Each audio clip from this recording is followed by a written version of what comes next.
talking to D, and I reached out to some old gamers, and they're not able to do a test group, but they are reaching out to a bunch of people who are either experienced tabletoppers or DMs, and kind of thinking that maybe we have like like we were talking about, just like a cheat sheet. Like, yeah, quick start. Here's a quick start teaser for the project we're working on, where we are looking for constructive feedback to evaluate. Only constructive. Only constructive. Yeah, leave out the negative and horseshit, please. Yeah. So yeah, constructive feedback for how to for your understanding of the system, so that the D who are trying to extract this information from can be put into pen and paper, like to where we are now, and kind of show them what we're doing, and then have D kind of run it on a bi-weekly basis on a Saturday. So I'm getting, I only said 3 people because I know we had Covey express interest. Yeah, which should be she's my California. Which in my opinion should be kind of rewarded in a respect, because join the stream, everything else, and just kind of part of the process. So I wanted to get your take on that as well. Yeah, that, I mean, if D's willing to run another session for folks, I can get a book to a place where it can be useful. And I was just messing with it on iPad. it looks so good. It looks so good on the iPad, because that's what we wanted, right? We wanted, hey, you're holding a data slate in your hand. Right. Here's your iPad. Here's your data slate. Yeah, right. So, it would just give out an iPad with every purchase. Oh my god. So, like, it looks 32 good. million, then maybe. Yeah, it looks really good. And then it will be to the point where you can like click, oh, I want to go to character creation, tap, and it goes to the page. Yeah, And that'll be really cool. Smexy, super smexy. So that's kind of things I was working on. I don't have a timetable because they're reaching out, and I don't know how long it's going to take me to coordinate. But just to put that in both of your wheelhouses. Oh, my ears be buzzing. Well, okay, so tell me how this works, D. Yeah. I'm on Twitch, which I'm so mad that the Twitch app is going away. I heard about that. I prefer the app to the website. Right. But I click on community and it says viewers. 1, 2, 3, 4, 5, 6 people viewing right now. Are they viewing from a different place? Oh, I don't know. See, that's the thing, is that right now, according to this, there's only one. So, hi. Yeah. So that's what I'm wondering, if they're like viewing in like from YouTube, but that wouldn't show up on Twitch viewers. I don't know. I'm not sure what to do with this light, because on one hand it lights the other half of my face, but on the other hand it's a big ass light in my face.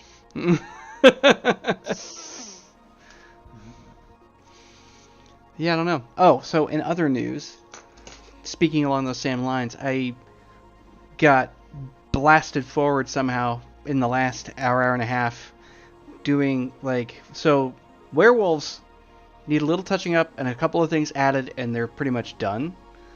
The vampires are halfway finished, I swear to Christ, in like an hour. I just had this massive blast, and I was like that. I had to get it all settled out because I was getting ready to, throw a bunch of these assholes at you. I'm going I should really think about how this is going to look later on, especially with everything changing. Well, yeah, cool. Yeah, so it's all I have to. So I'm calling it bloodlines for how they differentiate, because it's gifts from sires, and since there was this mass explosion of orphaned vampires. They don't know who got what, so it's no longer a readily understood thing. So there'll be this en masse evolutionary change to all vampires, and the abilities they get will be part of their bloodlines. And once they start to discover what these are, they can just keep, more or less breeding for that. That we've talked about this before, like, oh, mechanically this or whatever, like, screw that. That feels good. Yeah. Like, yeah. bloodlines feel good. When you do the bloodlines, you are emphasizing the perceived nobility of the vampires. Yeah. Right? And the elitism, right? And then you've got, in the werewolves, you have the houses instead of tribes. So what you're doing is you're just codifying it a little bit more structurally. Well, there's some loaded language with tribe and clan and stuff like that. Yeah. So I like house and bloodlines because it's bloodline, because that's what it is. I mean, in it's blood.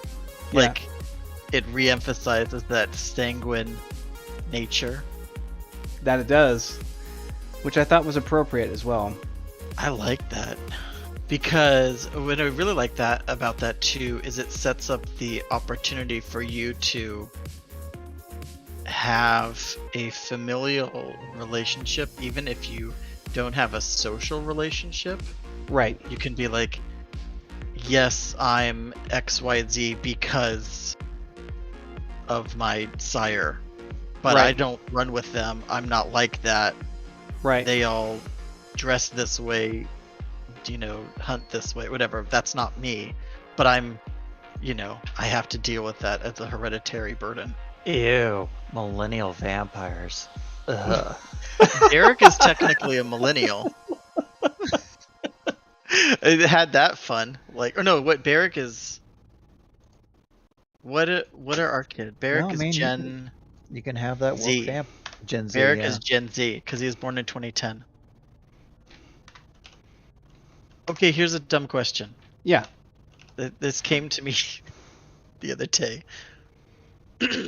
Millennial feels like it's a pretty, more or less universal across countries, that there's like a shared experience for folks who were born that time. There's some shared like big world catastrophes and all that stuff.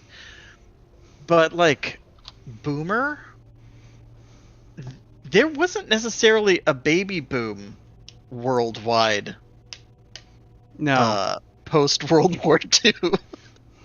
And so I was wondering about that. I'm like, is there such a thing as like the concept of like boomers outside of the United States? Like, obviously people who act the same way, but is it generational the way it is with how the it's US? termed versus how they act?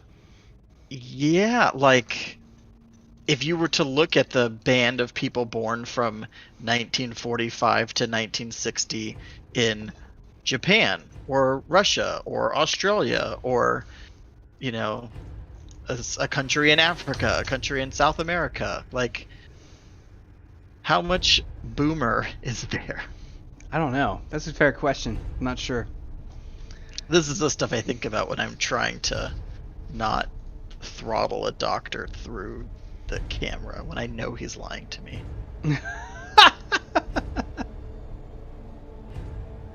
I wish I had 4 screens. We had that conversation today as I was at this healthcare conference, and it was like, okay, raise of hands. How many of you have one screen? And like everyone's hands were up. Like 2 screens, and like probably 80% people still had their hand up. 3 screens, and someone has their hand and they go, if you have 2 monitors and a laptop, is that 3 screens? And he's like, yes. So like a bunch of people kept their hands up, and he goes, 4 screens. And there's like 20 people who still had their hands up, and he's like, okay, what's your deal? And they're like, 2 monitors, laptop, and a tablet. Yeah. And then he goes, 5 screens? And there was like one guy in the back, and he goes, and my TV. Yeah. Oh God. Yeah. Of course. He has on his TV plus the 2 screens, laptop, whatever. And then Okay. someone goes, and I'll answer email on my phone, and they're like, that counts. And then all these people go, oh, well, then I've got 5 screens. So D can testify to this, which is the people who use the massive monitors, or like especially if like they use like a gigantic TV for their computer work, remoting into that computer. Oh, and God. looking at the screen, you're going, scroll. Grandpa, God, get bifocals on. That's some tiny ass shit in there. Excuse me, sir, while I zoom into your crap. Yeah, no shit. Man. Okay, so glad that's not just me. No, my eyesight's awful. That's too funny. We had this weird realization. Hey, Drew. Yeah. Hi, Drew. We had this weird realization, I don't know, a couple years ago. I was watching something on my iPad, and I was sitting I was at my in-laws' house, and I was sitting in the, like recliner, and I was watching like HBO on my iPad. My wife's like, why aren't you watching it on the TV? And I held up the iPad next to the TV, like from where I was sitting, holding it up, and I'm like, because the iPad's bigger. Like, because the TV was far enough away that it would have been a smaller viewing experience than, this right here. Like, yeah. It's just like, that's just weird. I'm just, sitting on the couch watching it instead of the screen that's 15 feet away. Well, Drew, you look pretty comfortable over there. You outside on a swing, like a porch swing or something? What's that? I am in the bedroom right now. And I'm waiting for the kids to come down, at which point I'm going to go outside where it's currently 38 degrees. Yeah. Are you up in Dorrington? I'm in West Point. Oh, nice. So I'm maybe a half hour east of Jackson, California. In what You're happens not to be that far from me. No, not at all. The hell? Look, we are in what happens to be one of the coolest places. Heather's uncle is the family. Yeah, he's a general contractor, and years ago at the edge of his property, Caltrans was building a bridge, and they had to blow a bunch of bedrock and granite rocks out. Well, it was too expensive for Caltrans to take that money out and take all the rocks out. So her uncle said, I'll take them out of here if you let me borrow your equipment. And he used all the boulders to build a wonderland on his property. His fire pit sits about 40. And it's just granite that he laid down and then built up this big, canopy. See if I can put a picture, and I think I have a picture of it. So, how's everyone doing? Doing good, man. Doing good. About ready. Looks like Ken's finishing his creme brulee. Oh, good for him. Fancy Ken. Yep. So, since we know he's going to be a little late, we can bounce into what we're going to be doing, because I have a concept as to why Riv won't be around until he shows up. In the meantime, I'm going to open up Ken's notes, because he keeps really, really detailed notes in OneNote. Yes. Like, minute by minute. Yeah. I mean, he's literally the secretary of... Well, I mean, he's the secretary. Oh my god, that would be a great character. What's your character's name? I'm the secretary. I was the person in the room of all the important people in all of Night City. I know what's going on. And I'm the secretary. Where it happened. Well, that's actually what eidetic memory would probably be the most annoying advantage to take. Because in the original text it says, it's recommended you bring a tape recorder to sessions. Yeah. But now we all have eidetic memory because we can just watch the stream. Right. You can go back through it. Check yourself. Just wait till we have, fans who are calling us on our continuity bullshit. They're like, you said Varric's wife's name was Alice. Who's this Alicia person? My mistake. It's called head trauma. You said Ivar was from Ukraine, not Russia. Oh God. Oh God damn it! Screw you, push. I'm playing blackjack right now, and they goddamn keep pushing me. By the way, Scott, I'm over 80,000. I'm almost at the 100,000 mark. Holy shit! I think I'm going to do it on a Thursday night. I'm just going to do one big bet. You should do it on stream. Yeah, I'll do one big bet on stream. I'm debating about doing the coin toss or blackjack. Oh my God. Oh, when you hit 100? Yeah. With my luck, they're the same. So I'm watching. We're in the Diamond Casino now inside of the OOC chat for just a minute. Oh my God. Oh yeah, you moved it over. Yeah, so we'll just do that for when Drew does his big bet. Let's tie it to something in game. Dude, I'm getting taken to the cleaners whenever I try this. It's better to just do your daily than for me. I'm like, I have a better return rate just doing a daily instead of trying to gamble. Yeah. What I normally do is my daily, I'll take about half of my daily. And then sometimes I'll just look at my balance and I'll take like your balance right now, I'd bet 830. Hey, good job. But yeah, no, I'm 20,000 away. I've actually realized if I just took my dailies twice a day, I'd been there a lot faster. Nice, you won. Oh man. Yeah. Oh yeah, that's right. We were like out on the docks. You were headed towards those docks, yeah. And the golem was like, there's something here. And Barrick and Agent X were comparing e-peens.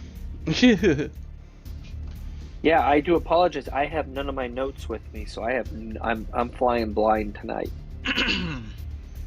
Oh, that's true, because you're not in the same place. Mm-mm. I don't have my stack where I normally flick through and say, well, Ivar had this, and Riv did this, Oh, and shit. I'm completely in the dark. I remember, actually, I don't really remember much from last week. I normally just write it down and then look at the notes.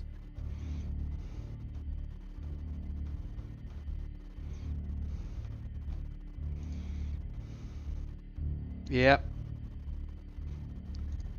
It's like he's taking meeting minutes.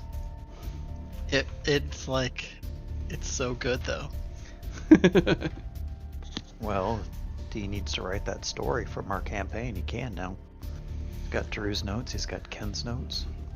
Yeah. I'm gonna say Ken's notes are really good. Mine are like I'm writing the narrative of the story with like whenever somebody says like a really funny like or poignant point, like I go and write the dialogue out.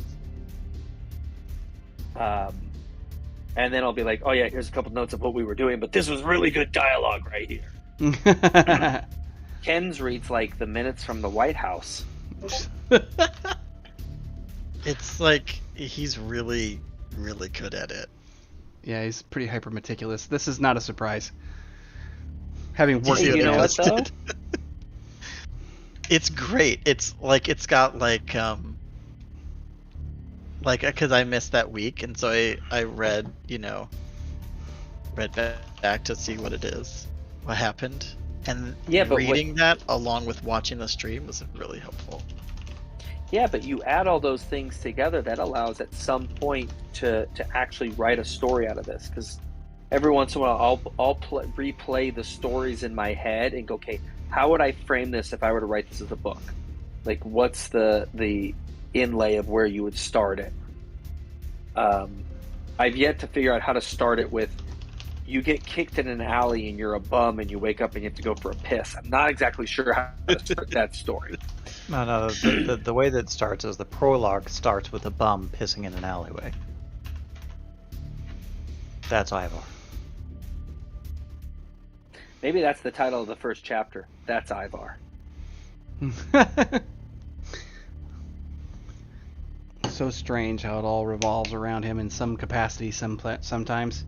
Okay. I'm still shocked that you started the whole storyline off with Ivar. Like, so what's your character doing? He's got to take a piss. I don't know what the hell this guy's doing.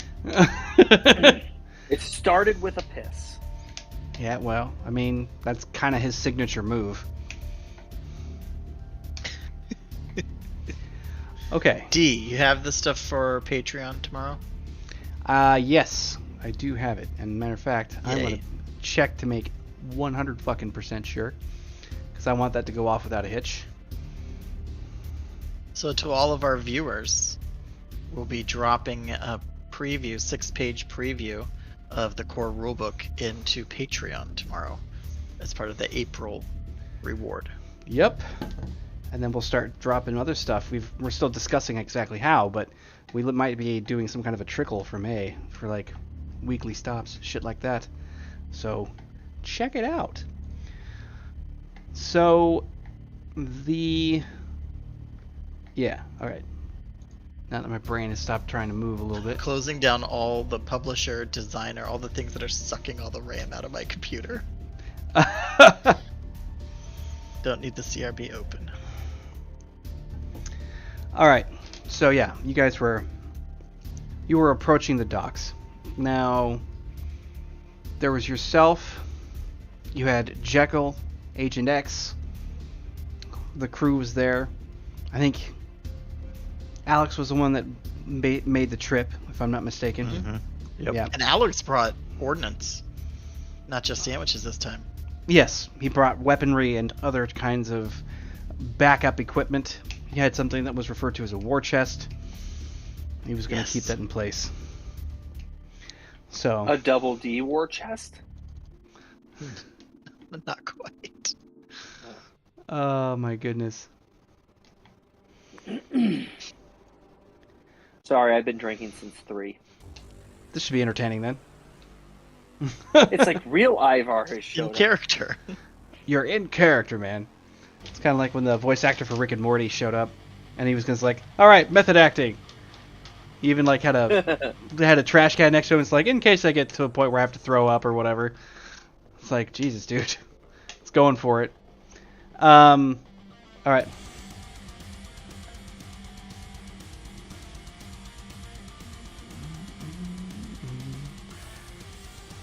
I need something. Yeah, this is a little bit better. It's not quite that intensive yet. Alright, so we have everybody on this dock. Now we're starting to approach. Now this has multiple prongs, multiple piers that actually come out from the shoreline. You guys are going to be in between 2 larger ones with cargo vessels that have been more or less moored to various parts of it. You can still see that there's crane work, dock work. All that is still kind of happening with where you're approaching. The moment you guys start heading out that way, you guys can make your combat sense awareness checks, but it would appear that it is made obvious that you guys are making your approach in, because if you remember, there were like the blocks worth of warehouses this side of the docks, and you guys were headed towards the ocean where the piers were. And among them, It's and very it's very obvious that we don't belong there. Oh yeah, I mean, golden god of a robot on top of it. You stand out. Yeah. Agent X doesn't see shit. I think Agent X is sitting there saying how disgusting these people are and how beneath him they are. I mean, you're not wrong. All right, a 1 and a 2. Wow, we're kicking it off on fire. Oh my god, and Ivar still is last. Yeah, well, he's always last due to his combat paralysis, but nonetheless. No, I know, but the fact that the rolls match it just... All right. Okay. So, on top of that, we have Riv, who is going to be moving alongside. She's going to be keeping an eye out for, anything unusual. She's going to keep close after just sending her golem in there, which is going to start some shit up. There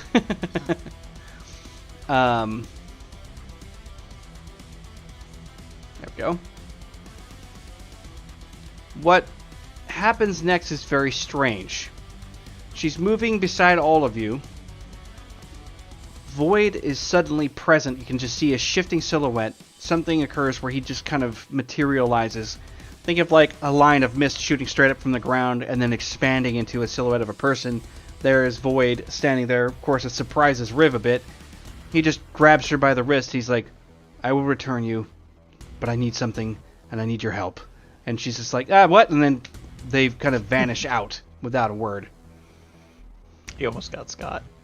He's trying on her. It's hot coffee, too. Alright, so Riv yeets off to Yep. the unknown. At least for now. Of course, that's no time for anybody to really think about it too terribly much. Mainly because of the fact we've got some movement incoming from multiple locations. Straight up ahead, and the rest of it, you can hear the golem who is up ahead and doing the scout work. Seems like it's either engaged or in the middle of something. Is the golem still with us? Like, the golem didn't vanish? It's not like I'm without a master? Yeah, no, the golem is still there, running amok. So the golem is off leash. Got it. Yeah, more or less. Okay. Bingo. Alright. That's what I was looking for. Okay.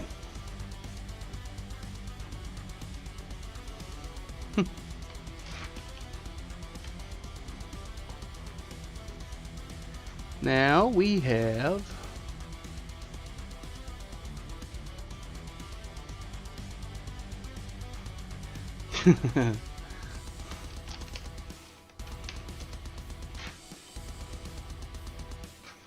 Yep.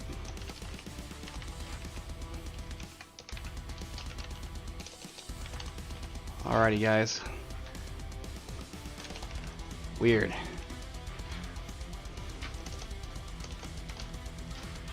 Okay, so with these turn of events, Jekyll decides to take an outside flank, going farther south to everyone's right, as you guys are all headed eastward. So he goes out on the south side flank, moving closer to these warehouses, out and around, to try and offer a little bit of covering, a covering point. You guys are still approaching that when so Jekyll being, adjacent to the golem, we now have these two sort of pseudo-artificial life forms trying to keep whatever threats boxed in and funneled, while you guys can basically handle the center out. So there is a short engagement where Jekyll starts to lay down some small amount of fire. Excuse me, I'm actually wrong on that point because I just realized that he was actually trying to catch up. He wasn't there yet. So right, he was too big for the AV. Right, so he'll have to still catch up. Over. So rewrite that there in your brains, but that's what his plan's going to be when he gets there. So Scott, you're actually up, because you'll see several of these opponents are starting to crawl in from, up top side on some of these cranes, from the ships that are out there on the docks and piers, and you have mobile men coming down this straightaway. They're being very brazen about it. There's two directly ahead at your 12 o'clock. There is 1 to 2, possibly 3, that is sitting just about 10 to 9 o'clock, over in the areas of the piers, heading straight out. And then you have another one that's at 1 to 1.5 on your right-hand side. So you've got multiple targets all ahead of you. And they're moving in quick. 22? Say what? Bill got 22. Is he not first? Did he not go first? Oh, but I got a 1. Yeah, he got a 1. So? No, not that. Brain! Trust me, I run these things all the time. I just love to fuck up. Anyway. I would make the argument that a crit fail does delay for a moment. And therefore, Scott, you would be first. I'm just so it's an interesting idea. Most initiative never really runs that way. Like, if you ever use that as a static point, it usually doesn't ever run that way, but that's an interesting thought. I'm kind of wondering if maybe that could be... exploding initiative would, I mean, that's the thing, is we have exploding, right? I mean, why can't the initiative, like, you roll a 1 and basically you fail, basically it doesn't matter what your base is. You still have the... Well, it's you're delayed for a moment. For whatever reason, you're delayed. Doesn't matter how good you are. You may be aware of what's going on, but you cannot engage. If only Ken was here. And it could be... Like, to me, in my head, it's almost like Agent X. Makes you hesitate for a second. Well, no, yeah, but like how basically what it would do is just Agent like X you could actually take it to where, like, so technically speaking, because his number was higher, you basically just drop him back in the order one step. Yeah. Is what you would do. But you allow him. Like I said, it'd be a weird I thought. would almost see it is Agent X is allowed to start the conversation, but is not allowed to engage yet. So it could be something like, in my mind, Agent X is looking at all this and making an opinion about what horrible people these are. Like, why are you attacking in this manner? Like, who does that? It's like a C-3PO moment, and then being a dick is a free action. Being a dick is a free action. Exactly. All right. So I've got some approaching, and what do these look like? Well, they look like regular people. That's kind of the deceptive part about them. Yeah, they kind of got the punk look to them. A lot of them have that thicker build. Most of it's like jeans and short sleeve shirts, even though it's kind of, not cold, but you'd think that they'd probably be wearing like something a little bit heavier. I mean, the labor is going to be, it'll scuff the skin and cause all kinds of abrasions and stuff, but they don't seem to mind. Most of them don't appear to be borged up in any capacity, and they're, like I said, they're moving in a languid way that doesn't seem natural. So it's clear you're dealing with something that seems to be more on the supernatural side of that. And of course, Barrick, you're going to have a natural understanding of that since you've been exposed to the supernatural so much. Instead of just being awed by the movement, you're aware that just means that they have a certain. I can register it as not typical human. Right, it's a certain kind of agility that's just too nice and too specific for it to be regular. So, Barrett's gonna draw. Scott, so can I just read you real fast what I wrote in my notes? I put the punk workers make their way towards the group. Agent X comments on how odd place this is as Barrick loads his gun and takes aim. There you go. Well, Barrick's gonna keep he's got his weapon drawn, trigger discipline, and he's gonna say, stop right there, what's your business? Like, he's not gonna just start shooting at someone who's not attacking or posing a threat. All right. So he'll have we don't have a ready mechanic, but he'll ready an action to attack if these people provoke. Like if they start moving in an aggressive manner, not just walking. Well, in this case, just make an awareness, make a common sense awareness. Actually, this one to actually observe the situation and not just be prepared. All right, so awareness check. Yeah. It's going to be a combat sense. I say combat sense awareness. It's an old habit. Or would I do like human perception? You could do human perception too, actually. You could try and do that as well. They both work. So I'll do a combat sense. Okay. All right. And I'll do a human perception as well, just to see. Yeah, 17. So he's just kind of trying to get a read on them, because even the worst looking, punk with visible weapons who's not like actually doing anything, his code of honor, he's not gonna just open up and start firing on someone. Right. Possession of a weapon isn't a killable offense in his eyes. Well, they only hesitate for just a moment, and then it becomes clear that they have a certain level of recognition about you and the group. You can just kind of tell. I mean, you also have telescopics in your vision, right? Yep. Yeah. So he gets that anime cutscene where it's like the screen gets the diagonal and it's like then he's gonna go for it. Right. Well, yeah, and in this case you recognize that they have no intention of being anything less than hostile. It looks like perhaps some of the ones that are on your far left to the more north side, looks like they've got something that they're going to get ready to throw. The ones that are on ground, the two that are directly ahead, those guys are going to charge in, from what you can tell. The ones that are on the right, whose numbers you can't really completely determine, likely have a similar strategy of trying to do something. So, but you can't tell exactly what. You just know that there's a threat over there. And of course, Ivar, your danger sense is going to peak whenever this starts to get to that breaking point. Thank you. I was very much wondering what Ivar's danger sense is, because if it's going up, Ivar almost wants to step up and be like, "No time. This is not the moment to tell them to stop."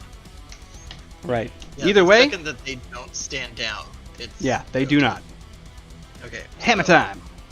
Bullets. All right. So I've got 2 at my 12 o'clock.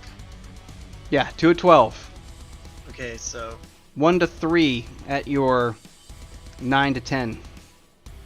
okay. We're the ones that are So I get throwing 3. something. I get 9 to 3 10. ranged attacks. 10. All right. So I'm gonna do,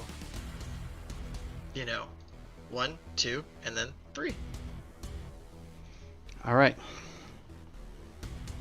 Oh, did we figure how we're doing this? I get 6 shots per attack.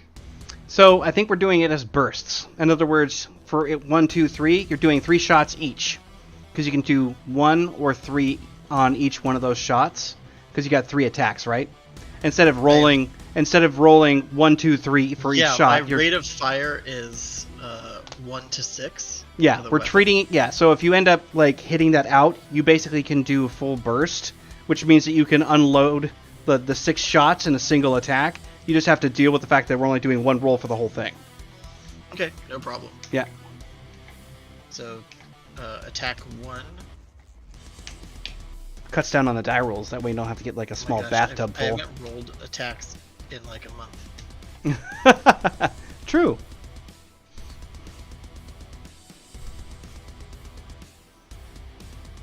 Let's see if I remember how to do this. Hey!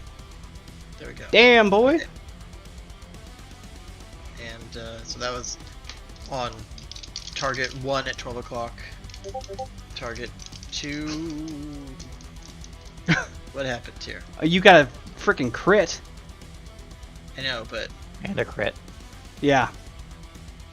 So you've got 20 on the dice on that one alone, so you got to roll another one. Just roll another I know, d10. but it's not mathing. Because there's no way I rolled a 29 on both.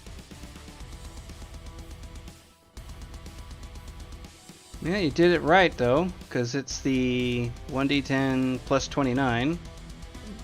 But the secondary roll Yeah, for crit. I'm rolled seeing a it. 10, and that never Oh, do I does need it. to You roll always have. another D10? Yep. Yeah, like I said, Always you got 20 on the dice no matter what, so you're putting it, yeah. Okay. That's 24 on the dice alone. Jesus Christ. And I have a plus 29 to that. So that's target 1, and then that's target 2 was the crit fest. Yeah. And then the 10 o'clock All right. throw something. All right. So you take your shots. Now, mind you guys, he is firing so fast. It sounds like a short burst submachine gun. That's how quick it's going. So 6 So then shots. 34 on the. Right. So that is nasty as hell. So 6, 6, reload, 6. Yeah. Yep. Just unloading. So much roundage going downwind. So you take pot shots at the first one, right? And I'll say, these are just like my standard. Yeah. Just rounds. unloading it, and yeah. Yeah. So the first series of shots, because you're doing the 2 opponents up front, you're firing at the first, the second next to him, and then up to the left. Yeah. Correct. Okay. So the first one that you start to fire at manages to actually elude all 6 of those shots, moving in crazy ways as he goes shrouding, ducking, because you're following his movements with each one of these shots. That's how clear you can fire this weapon. So you're firing those shots. He manages to juke and dodge each one of those bullets. You're just peppering the entire dockside. Mind you, they're somewhere like 60, 70 feet, which is normally a deficit for any pistol anyway. So, but you're managing to get wherever he is, and then wherever he was, and peppering a trail as he goes leaping, lunging like some kind of wild animal up and over to nearby one of the warehouses looking for cover. The second one on the... 36, he's dodging them all? Huh? Was it 36? He's dodging them all? Well, 36. Well, because the roll was a 7. Yeah. And it's a plus 29. Oh, what the hell? So You're right. It's not mathing at all. It didn't math. Yeah, because I was looking at that going like, okay, it's a 29. So, no, that's not the case. Jesus. Got a few hampering issues now going on this evening. I think it's the fail. I put the fail in. I never put fail. Oh, yeah. I don't know. That's odd. Oh, if you do that, you have to also include explode. Well, he has the You have to explode in balance it. out the Oh, he does. Oh, you're right. Yeah. So the first attack was a 36. The second attack was That's super weird. It really wasn't 49, mathing. 59, 63. That's nutter And the butters, third man. attack was the 34. Yeah, and it wasn't mathing again on any of the other ones until the last one. God, that's funky. I took the explode off. Yeah. Okay. Either way, so I'm wrong. He ends up trying to do just that. However, these rounds manage to collide into him no matter which direction he seems to be running in. So he ends up taking all 6 in various parts of the body. You can actually see his head crack back at one point as he becomes somewhat surprised that every one of these bullets is managing to hit their target. What was the damage per bullet? 26. Jesus, heavenly Christ. All right. You made the gun. Yep. We'll I know. 3,200. We good, homie? We good? Alright, let's see here. I always just get to laugh at that because it's so freaking insane. Alright. That's why the new one's going to be different. Yeah. That's my cold dead board fingers. Alright, yeah, he ends up trying to leap, lunge. You can see him kind of go up into the air. By the final time, like I said, he gets a little shocked because you end up doing enough damage to him that he ends up having to slow down. There's no squeals of pain or anything like that. He just ends up taking these rounds until finally you take the last of the burst and riddle him with it.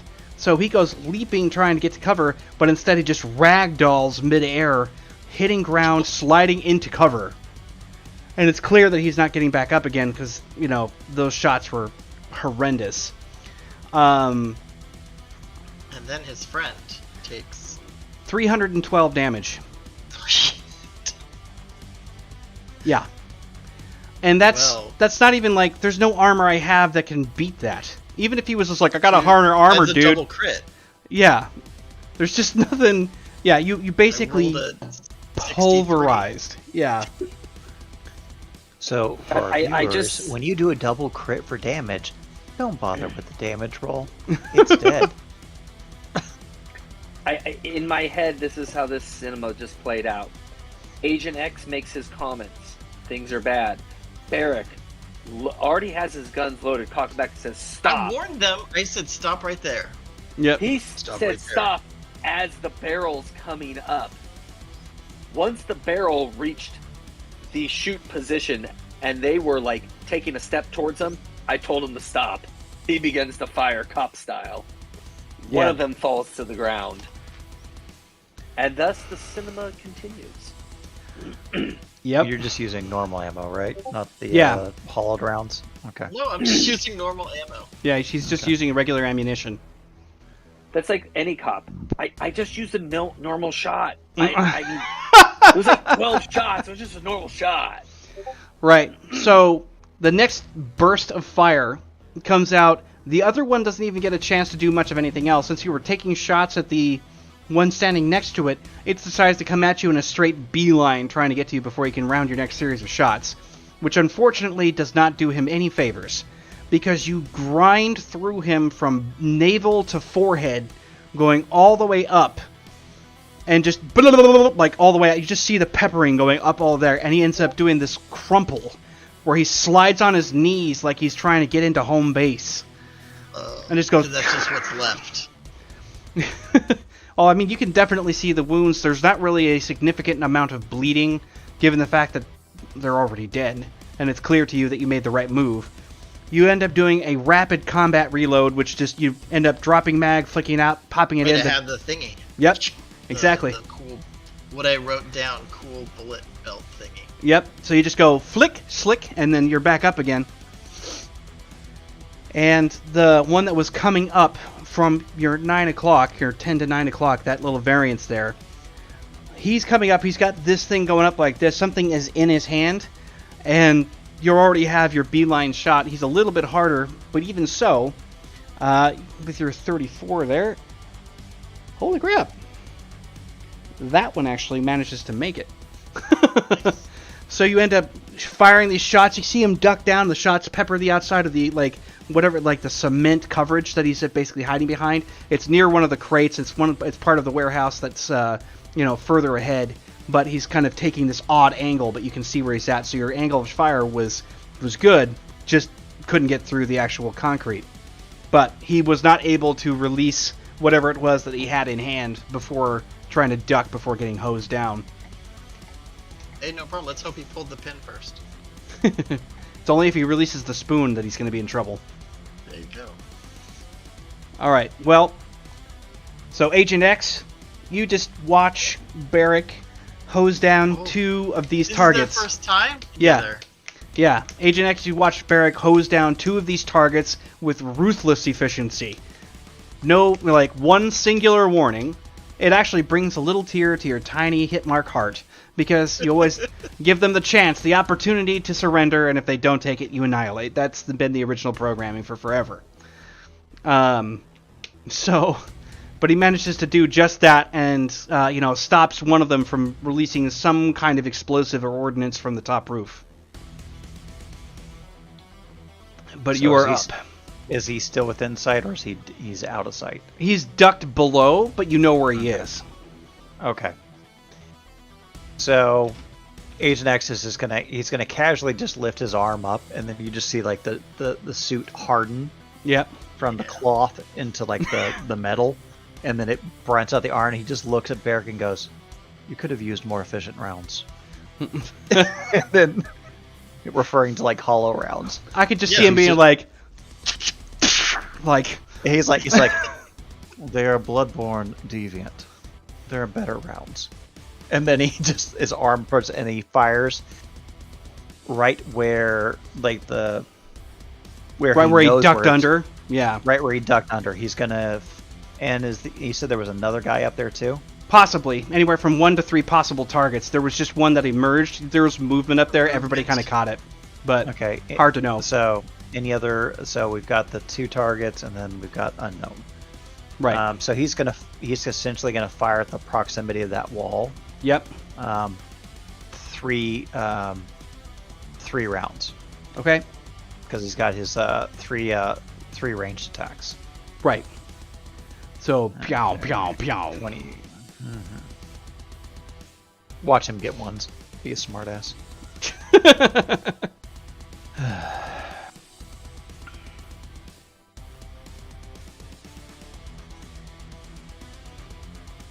I was thinking, like, I legit haven't rolled combat since Colt died.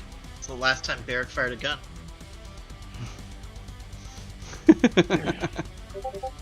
That kid's stance is weird. In hey, another exploder. We'll deal with that in a minute. Oh, but you see, the same thing happened. Where it's not adding. No, it's not. What is up with my dice maiden? I think it's the fail. Take the fail out. Okay, let's take the fail out. Well, let's just do them. We know it's a plus 24, so your first one is a 36, and your second one is a 27, your third one's a 27. Yeah, 36, okay. 27, 27. That makes sense. Yep. But we do have to roll the that crit though. No, it did roll the crit. Yes, it did. It got it. So the 1 did it, the other 2. So I'll just take out the fails from now on. Okay. Yeah.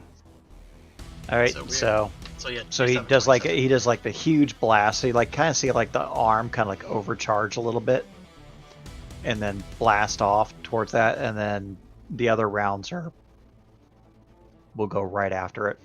Because what he's going to do is he's going to use the first round to like disrupt the structure, and then use the other 2 rounds to target anything that gets visible, or he's just going to suppressive fire that entire area. And remind me the type of shot that you're firing. It's an energy type, right? Another form of plasma injector. Yeah. Plasma injector. So it's basically AP mundane, AP magic, scorch damage, +1 to all pain penalties.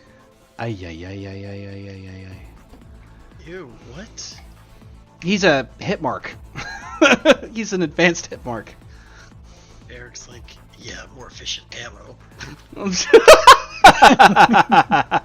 that count as a beam? It counts as energy weapon, yeah. Beam. Mm-hmm. Beam weapon? We haven't had a beam weapon yet. Yeah, so this counts. Yep. Nice. Alright, so he's like that, lets off the first shot. You can feel the heat yourself just standing next to it. The bolt is the size of a softball. When it makes contact with that wall, it blasts it apart as if it were made of a physical projectile. So it creates... Just couldn't help yourself. So it causes this massive gaping hole in that cover that they had.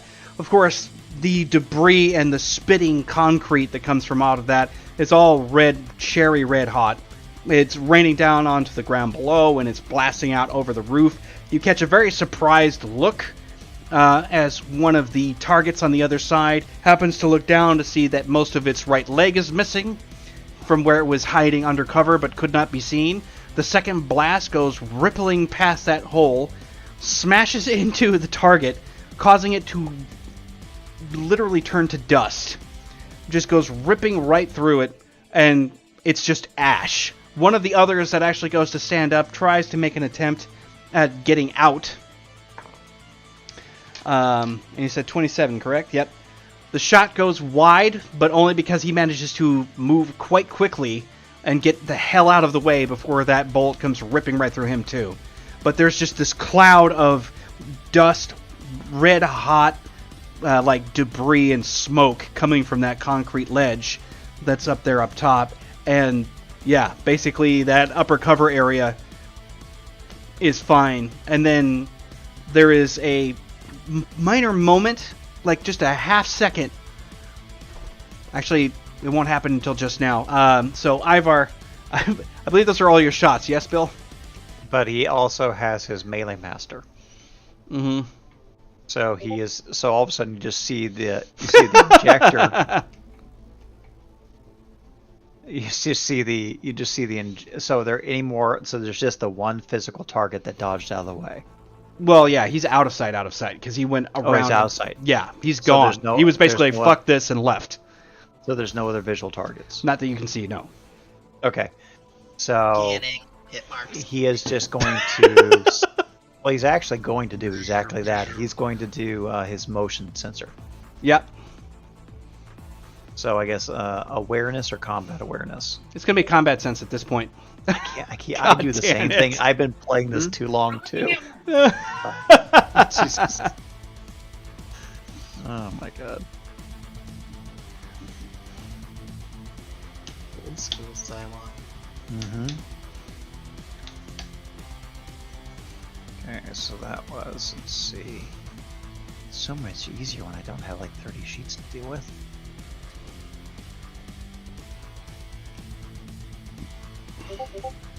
Okay, 29 for motion detector. Alright. You're detecting motion and movement. What's the range on that? I don't think we ever determined that. Should be about 100 feet. Oh, I can tell you what mine is. Yeah. It's at least minimum 100 feet, usually. Yeah, motion detector display, we didn't actually give that as a... It's 100 feet then. Okay. It'll be default. Motion detector, mine says detects moving targets up to 10-meter radius. That's what mine is. Yeah, yours was a little different because you were custom, and the reason why it was a 10-meter radius was because you were, like, your whole body's doing that. Plus 2 meters per level. So. Yeah. Gets a little bit bigger. Stops you from being surprised, anything that gets close anyway. It's kind of like tremor senses almost. I don't have my motion detector. That's just on my sheet as an option. Ah. So, yeah, what you're getting is that there's a what seems to be a not so tactical retreat. Whatever it is, it's like within your range, and then blips outside of it very quickly.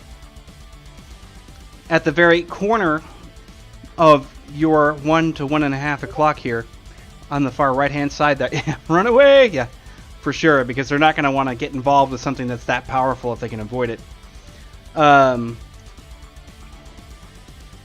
So it goes, like I said, it goes rushing out of that, and then outside of your purview here, you can feel a few like subtle blips to the right-hand side, and then those kind of like drop off.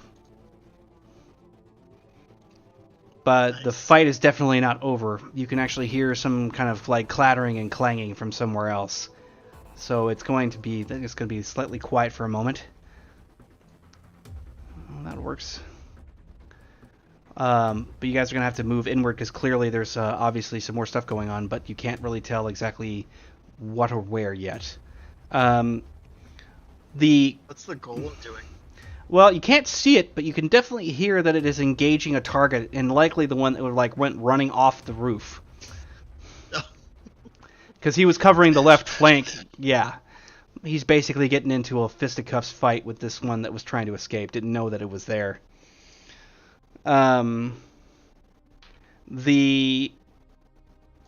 see here. Yeah, so you guys are going to try and close in and start moving forward. Yeah. Mm-hmm. I take it that Ivar is going to be up next. Mm-hmm.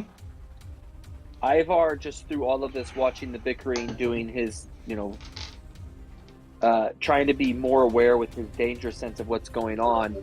Just general awareness of 24, is he aware generally where the main targets are at right now? The main threat? Just using your danger sense? Just using danger sense and the idea that he's got a 250 foot radius reality. Oh, that's a fun thing of reality shift. Yeah. You kind of have that. You would know what's in that space. Awareness of everything in your zone. Yeah. Ooh, I like that. This is Ivar zone. Yeah.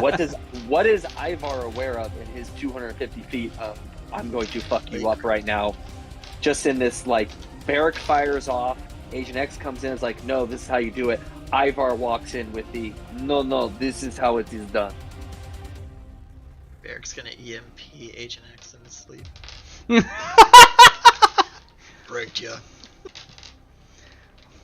You got a super shotgun and blessed wolvers. Nobody says you're not just as hot. Put some sugar in his gas tank. That sounds oddly sexual with the two Borgs. I'm not gonna lie, I agree. Okay, so shortly after this, there is clear conflict in the background behind that warehouse. There is only about 2 following seconds as Ivar, you're trying to basically discern everything that's going on there. So you have a total of 3 targets on your right heading east back towards the docks, and they're moving quickly out of range. So they're running away from us. Yes, there is another one that is currently engaged with that golem at the far left side, and it can't move. While you're basically discerning this, there is a huge explosion on the backside of that warehouse. And you can see the plume of smoke. It rocks the air, makes your ears pop, except for, Barrack and Agent X at this point. But, I mean, the explosion sounds like that of a grenade. You basically picked that out. So it looks like the one he basically blasted dropped the grenade down the other side of the actual warehouse.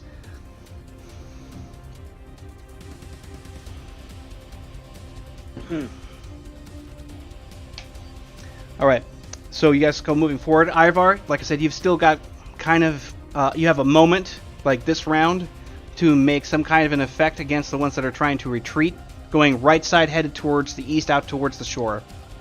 How far are they from distance from Ivar? They're like 100 and something. 100.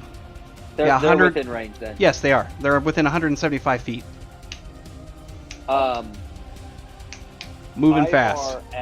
As Barrack fires off his shots, and Agent X is, no, this is how it's done. Ivar just kind of pushes past and goes, let me show you how this is done. And what Ivar is going to do with his reality shift is these guys that are running away, they can run all they want. They're not moving any distance because Ivar is going to pull the weight of gravity down upon them and amplify gravity on their very beings and almost just try and smash them into smithereens. What is Ivar's target? Well, it's an opposing will check at this point. Correct. It's gonna be a target 5, or sorry, target 7.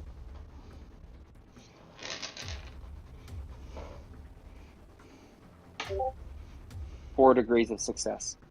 God damn. Yeah, so they suddenly feel the gigantic pressures of gravitational force, and they start being weighed down. They skitter to a stop and start. You can feel them going to a crawl. It's going to be a very slow. It's going to be a very slow moment for them, and you will be crushing them. You don't hear screams or anything because literally any oxygen they push out of their lungs anyway would just not allow them to be able to breathe back in. So you're like, let me show you how this is done. They can't see the targets. You just go. So sadistic Ivar is a thing now. Yeah. Yes. And Ivar just kind of looks and goes, that is how you handle these problems. Let us move. Agent X just kind of looks, raises an eyebrow and goes, that is more efficient. And then just keeps on walking. All right, as you guys are moving forward. So it's like almost like if he had the capacity to be grudging, yeah, that would have been a begrudging statement. It's like, boom, boom, then Ivar. Yeah. Yeah, no, that's almost how I saw this whole thing. It's just, it's, I hate to say it, we've entered with Agent X a pissing match. And Ivar doesn't like Agent X. So Ivar's just, this is how it's done, let's go. You just missed your drinking, buddy. Yeah. That's very basically... much so. Jekyll's not quite the same. Yum! Yeah, it's altogether too accurate. Alright, so we start to advance onto the piers. Alright. Yeah, Eric's doing that, like, cop advancing. Now, again, gun down, like, moving. I'm giving you warning. I'm giving you the warning that in the time it takes me to get my gun from pointing at the ground to pointing at your face. He's FBI, you know. Former. Retired. He's gotten more action in retirement than 40 years. Something. I don't know. I do miss the days when you introduced him as Leon Derrick retired. Yeah, the problem is everybody knows him now. Thanks to the technocracy, they blasted his ID all over the place. And everyone that fired you from the force is like, we knew there was something wrong with that guy all the time.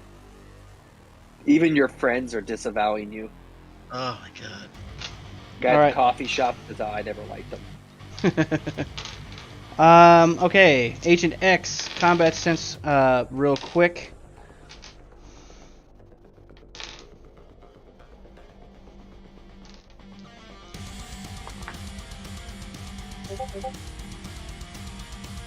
$30. Okay.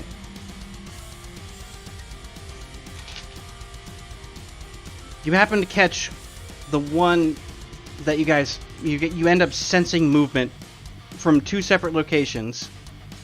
One seems to be moving a lot more significantly at first, and you turn behind you, and the one that the second target that Barrick had laid out, has flipped over onto his stomach, stood up, and he's in a crouch now with fangs bared, the whole 9 yards. You can see the wounds are completely gone, and he starts to rush the group from behind. The moment you actually start to consider what that threat is, you get bum rushed from your right because you turned around.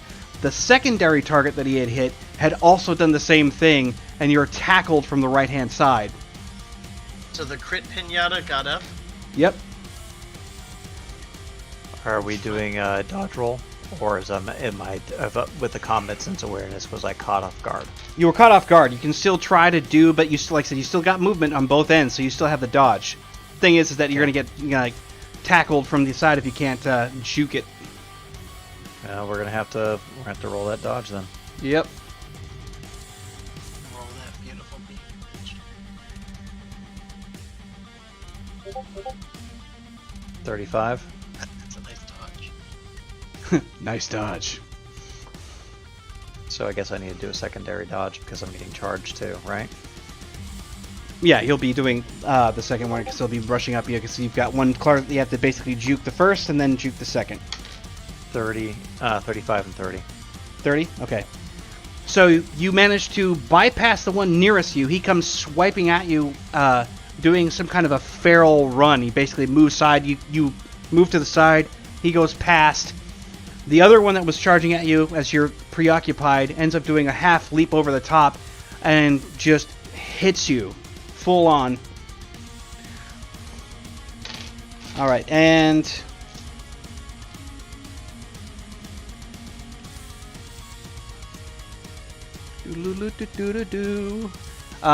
your armor again, sir.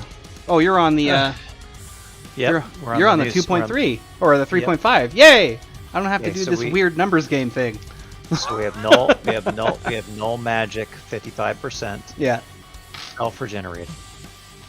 18 resilience, 85 integrity, 35 natural. What's the protection? Armor. Yeah, that's what that's after. It's the 35 natural. All right.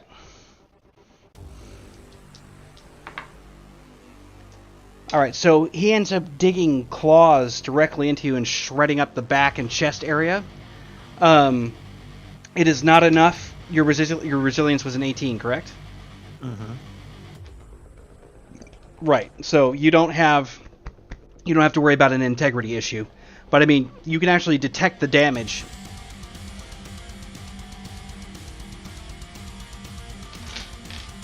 Okay, so this is somewhat of a surprise. You have Agent X suddenly tackled by one of these things after juking the other. Jekyll hasn't quite arrived yet. So in this case, Scott, you're going to be more or less going to be supporting him at this point. Yeah, sounds good. How close are they? Are they melee? Yeah, they're within striking distance. Easy. Yep. So. Oh man, are you gonna like use Wolverine super shotgun? Because that'd be hot as fuck. Yeah. Yes. Yeah. God, I love giving my players good shit. So when they you know as soon as because Bear doesn't have his motion sensors, he's taking point, and then all of a sudden action behind him. So yeah. Handgun gets holstered. Pop-up comes out, and the left hand Ripper blades pop up. Yep. And whoever is nearest is going to get a melee Ripper blades attack. Okay, that would be the one that's actually on Agent X at the moment. Okay, then that one's getting an uppercut with some Wolverine claws. Do it!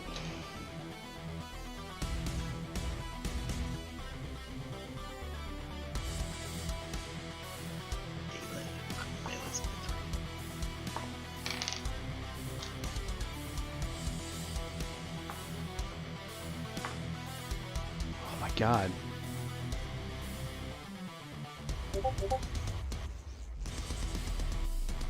So that's a 29 Yeah. with the claws.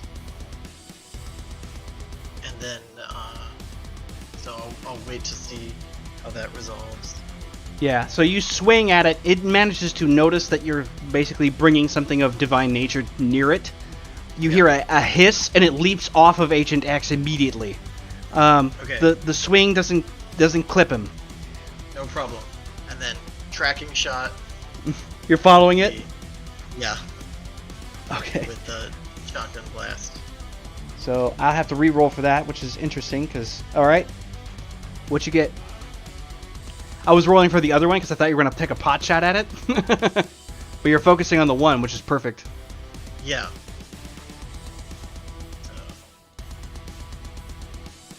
And you've got like some kind of a hallowed slug in there, right? Sunflower. Yeah, it's got the holy sunflower rounds, yeah? Yeah. Oh, glorious.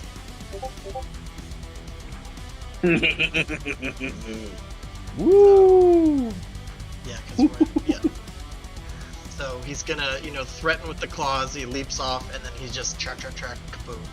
Yeah, you just go whip, the shotgun comes out at a, it pops out at a nice angle for you. You just end up taking that, it lands, kind of doing that backward skid, comes just barely up. You can see it grin as if it thinks that you're, if you already tried it once, fool me once, shame on you, fool me twice, shame on me, that kind of thing. It's more like it's not going to work. You guys hear the loud crack of that shotgun go off, and it just, you see it just go to ash, and the huge hole in the warehouse out behind where it was standing is now present. It's gone. What's the damage on that slug anyway? Well, I don't have damage on the sunflower. Your damage should be imagination. Well, if it's a shotgun, it's going to do upwards of the 30s. 30s, yeah. It's going to be like 30 to 35, and it's a slug, so 35. But like the blunderbuster does 55. Right. Okay. Oh, this is also a super shotgun too. That would match that. Yeah. Again, I have to kind of do like a numbers game in my head to match the versions up. But yeah, 55 makes perfect sense. Oh yeah. Yeah, it basically. And that's a one and done. So then he's gonna pull out another sunflower, pop it in, and. Now my question is, when he puts it in, is it like casual, like I'm having a cup of coffee on a spring day, I have no reason to hurry, or really, like I've done this before? Well, he's reloading his right arm, so it's. Yeah, he just pops it to the side and just goes, look. To retract the claws, and then eject the. So yeah, but like. Slide it. But I almost he's not see moving him. Fast. Like there's a calmness about it. Like the calm. Like, yeah. He shouldn't be that calm in this situation. He's just, another day at work. Well, this is so Jekyll did all that nice maintenance work on all his weapons, except for the one in his arm. So he has that little sense of pride where he's not. This is mine. Well, like I said, so what's interesting is that you can see it turn to ash here at the top, here at the bottom. The corpse still hits, but what's funny is you can see the slow burn starting to occur. It's not going away as fast as the one with the plasma ejector. Yeah, no. But clearly the amount of damage that you've done and the fact that it's actually, because like the head just explodes like a blood melon and what's like in the cavernous part here, and you can just see it to start slowly burning down for a little bit further. So whatever damage you've done, even if it's not completely totaled, it's not getting back up again. You're sure of that. Oh, good. And withering damage. Yes. Which is why I can't just like go, I'm over it. Like. I love the withering. All right, so you now have the one that's behind you, Bill, because it was kind of landed up there and it got sort of hesitant at this point since seeing its partner get nailed again after its second attempt. So Agent X is just is like flat because he got tackled in the back and attacked. You just see Barrack hears and says, "That was much more efficient." I aim to please. Excellent. Maybe you're not. Now I see why you survived so long. And then he is going to employ Blink. All right. So Blink. Yeah, I need will check target 8, and my will is 7. So 70-10, target 8.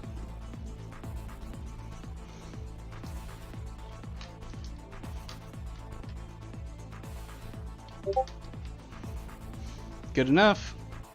Good enough. Okay. So he basically blinks behind the target. So you just see him prone, and then there's like almost like a, it's not quite a poof. It's just there's there, and then you just feel the rush of air try to fill the void of where he was. So it's just got like this little pop, ever so slightly pressure-wise in your ears. Yep. And then he's behind the vampire, and he is going to extend his claws because he's saving the plasma injector. Actually, no, he's just going to do plasma injector point blank. Your prerogative, sir. Is there anybody in front of him, though? Well, the group is technically in front of the vampire because you guys passed it, and then he was charging from behind. So he's just going to use claws then. He's not going to blast her with a beam weapon. There goes Ivar. Okay. So all of a sudden he just kind of extends his hand like this, and then the orbital claws just puncture through. Well, actually, he's going to cut off its head. Okay. That sounds good. So AP 5. It's like a one-upsmanship this week. Do you have Ethos Plasma Ejector? Sort of, yeah. Nice. I rolled a couple different concepts into this character, all which will be revealed. Just looking at the weapons list. I haven't done weapons yet. CRP. Look forward to that in the weeks coming, ladies and gentlemen. Okay, so 35. So he basically just swiping the head and then swiping back down through the body. Right. So just 2 strikes. All right, what's the second 35 strike? 35 and 32. Okay. Damage is 36 AP 5. All right.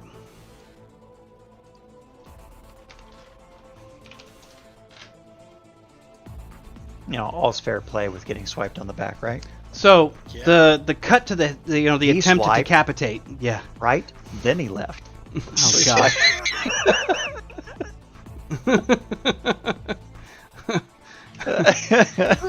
I don't know if I should deprive points or give them to you. 50 DKP minus. The attempt to decapitate actually fails. You can see it notices the fact that you blink behind it, which is mildly impressive. You continue with the motion, of course. It does that duck back where you only get the very tip of the blade against the, like, right here as he's going back. So he does this, but when you swipe left, he's not fast enough to get out of the way of that. The cut goes deep, sending him sprawling, but it's clear that he's not dead. But you managed to get him. The first stroke, on the other hand, didn't quite make it. All right, and now Ivar, I believe, unless you've got another move to go with there, Bill. So at that point, you just kind of does that, and then you just see, well, he's on the ground now. Well, he is sprawling, and he's going to roll back up to his feet again, but he's going to be in a low stance. Okay, but when he sprawled away, did he move a little bit out of the direction of the group? No, he went backward towards them. Towards the group? Yeah. Okay. Because he hit him straight back. Okay, so he's going to use his last melee action. You're just going to see that plasma injector just glow for a second, and then you just see this blue disc form, and then he pulls back and he just hurls it right at the target. It's auto-targeting, by the way. So what was the shield toss? Yeah, no, but what was the because it's auto targeting, he can still make a dodge against it or attempt to. Did we have a flat? What's your? We had the strike was 23. It was auto targeting, shock damage, energy based. All right. So your melee skill total is 23. That's your score. Mm-hmm. Okay, yeah. Perfect. So what we would say is that you're going to end up taking 5 on that since it's auto-targeting, so you have a 28 flat that he has to try and beat. So it's basically auto-targeting is basically a flat. Yeah, you just Lat. add 5 to whatever it is that you're doing if it's going to be Lat. considered auto-targeting. Strike plus 5. All right. You're gonna cream it because it rolled a 1. I was like, oh, it's actually got a decent chance of avoiding that. So he just does Womp. this, and then goes, boom. Just kind of like hurls that shield right down at it. Okay. Barrick's gonna say, I guess that's efficient. What's the damage of the shield? 25. Holy fuck.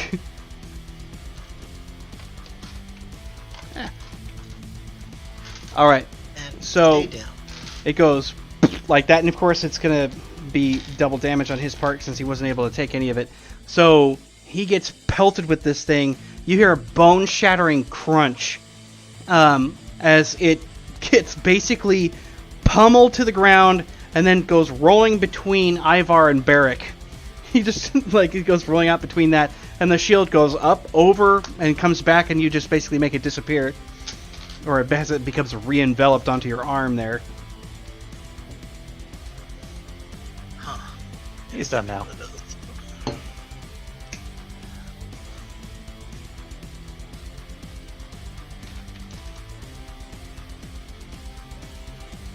Do we have an understanding of what Ivar did to the ones who were out of... You have no clue. He just goes like, "Let me show you," Ivar just was like, like that. let me take you out. Yeah, and And you then guys, we're you've like- got the only 2 to deal with, which is interesting, but you don't have any clue what the fuck he did to the other ones. So there's a bunch of squashed bugs around. Out in the area, yeah, out of the that distance we behind just haven't warehouses. encountered yet. Right. Oh, that's not disconcerting at all. Well, here's what I see is going on. Like, Agent Ivar X secretly tackled- destroyed all of them, and we're like quibbling over these 2.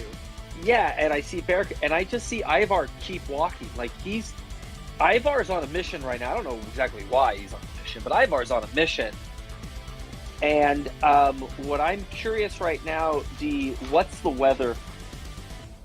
Well, you've Is got the it- smoggy sky overhead, but no rain or anything like that right now. Is there sunlight? No, it's vampires and it's night. Okay, so there's no. I don't have any sunlight. Okay. Nope. As Ivar's working through, and he's like, and he's not even looking at them. He's just making his way to whatever destination we're going. He's like, "When you 2 are done playing, let's move." And as he says that, Ivar's True Faith turns on. And I have a question right now. Ivar's True Faith is a level 2. What would happen if he were to bump that level up? I don't really know. Technically speaking, True Faith is not necessarily meant to be multi-rank. Oh, okay. I think we gave it. Then did we give him that just as a like? We gave it to him at the Ivar's time. crazy? Yeah, we just gave it to him at the time because it's like, oh Okay. yeah, and then we found out that it wasn't multi-rank, so instead of rolling it back, we're like, keep it the way it is. You just Got it. It earned just- the hell bonus. Got it. What Ivar? Are there any enemy targets near us right now? Well, yes, there's some near you, but they're not necessarily effectual at the moment. You have That's 3 fine. that are being smushed. You have the one that basically got smacked around by Agent X. What Ivar would like to do, in a sense, is channel the sun, and have it just directed in its pure intensity at the enemy targets that are around him right now. Well, you could generate a sort of like false sun with true UV over the ones that are like smushed in the corner there. You know, like, because you don't know if they're alive or dead. They're still present. Yeah, but what I see is like Ivar is just marching along, like, let's go. And if that's the case, if he's channeling that UV energy, like he fires up his True Faith and sends out this UV, like almost like a shockwave, out as powerful as he can to just like, let's move. Like, we don't have time for this shit. What would his target be to do? What, just generate a pulse wave of sunlight? Yeah, basically, as powerful as he can get it. For what you're trying to do with maximal range, I'd say a 9, target 9. Okay. You just bring a solar flare. Yeah. Yeah, it's basically what he's doing. DBZ. It's all there. Ivar's gonna throw in some luck there. Okay. Probably smart. Yes. So Ivar's gonna do spend enough luck to bounce that up to one. Oh, wait a second. Hold on here. It should be at a 0 because it counted. Oh no. I have three fails. Yep. Yeah, you have 2 successes and 3 fails, so negative. Ivar, how much would it cost them? No, I don't have Iron Will. Unless I wanted to get it right now with my experience points, but no. Retroactive Iron Will. I'm gonna put 10 more points into luck. Just raise. It would count for the next one, but yeah. Yeah. So you're not lucky. So it would be 2 points to boost a 1. Yep. Which would make it a 0.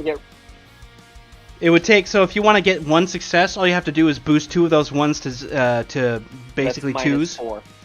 Yeah. Done. But Ivar, like in my head, Ivar's just moving forward, like, come on, let's go. And he drops this wave, and you see him pause for a moment, and he turns and looks at him and goes, let's go. And then it like fires again this time, but this time it works. And to everyone else, I would presume that Ivar doesn't know that, or would want them to know that he actually failed. Ivar's on a mission to see how much pain he can bring. What's damage for you? Because it's going to be cumulative with your successes. So you've got 1 success, and then what else? For your reality shift.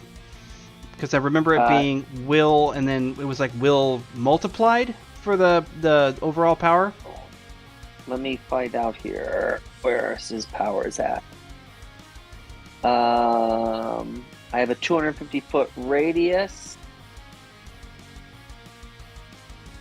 It's a level 5. Cost is 5. I don't think we ever determined how much damage it would actually cause if he did things.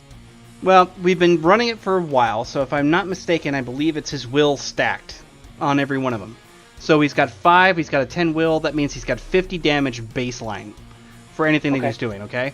Pause real fast. How did you determine it? So I get the 10, how'd you get the 50? Because he's got 5 ranks in reality shift. So 5 times 10. Multiplier. Yep. Got it. I like that. I'm writing that down. Yeah. Yeah, so he's got 50 damage right there and then, plus it's sunlight, so it's going to be considered withering damage. You don't really hear much of anything. There's like this pulsing light that goes out, and it kind of goes up into the air almost in a cone, so it kind of covers the area instead of just going broadly out to the side. Once you do that, of course, everybody's still kind of moving forward. The moment the pulse goes out, you actually see the one that was like hit by the shield. There is like sudden movement. It comes popping back up, looking to make a retreat at this point, since it's managed to survive 2 incidences with this group at this point, only to be blasted with pure sunlight on top of that. So it just screams. You can see the smoke coming off it, burns right through its clothes. It starts to basically almost look like it melt burns. And the scream is so incredibly blood-curdling that it just kind of like turns the stomach a little bit. But it flees after that point. Once Ivar's got that shot off, it just leaves. It doesn't try to attack again. I'm detecting a theme.